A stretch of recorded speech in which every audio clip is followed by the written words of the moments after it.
listed as the 12th most populated country.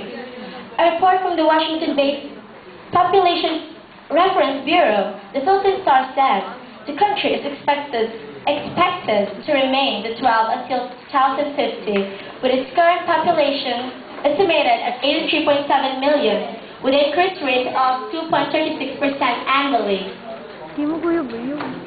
The highest in Asia. The country's population is to reach.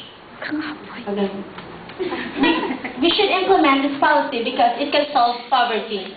If this policy will be given a chance, the government will provide some incentives such as scholarship grants for the children and discount for every tax each year. It will help those parents who can afford to send their children to school. It can also teach the students about sex education to avoid unwanted pregnancies. Not just sex education, but also family planning and birth control methods. So that students and the youth will be informed of the do's and don'ts of giving birth. Policy, which includes the use of contraceptives, has advantages. Contraceptives such as IUD or intrauterine device, condoms, and birth control pills are recommended by the doctors, for they are safe and effective.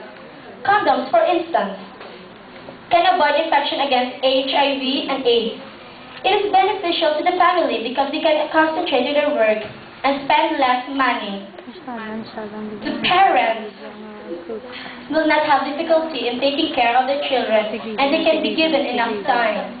To conclude, our population growth rate will continue to increase if we can find a solution for overpopulation.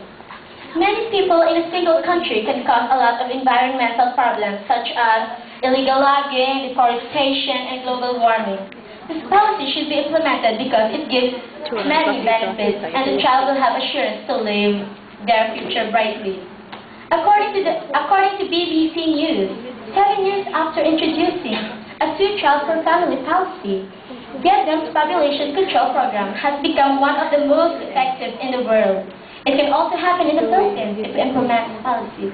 I now rest my case and ready for interpolation.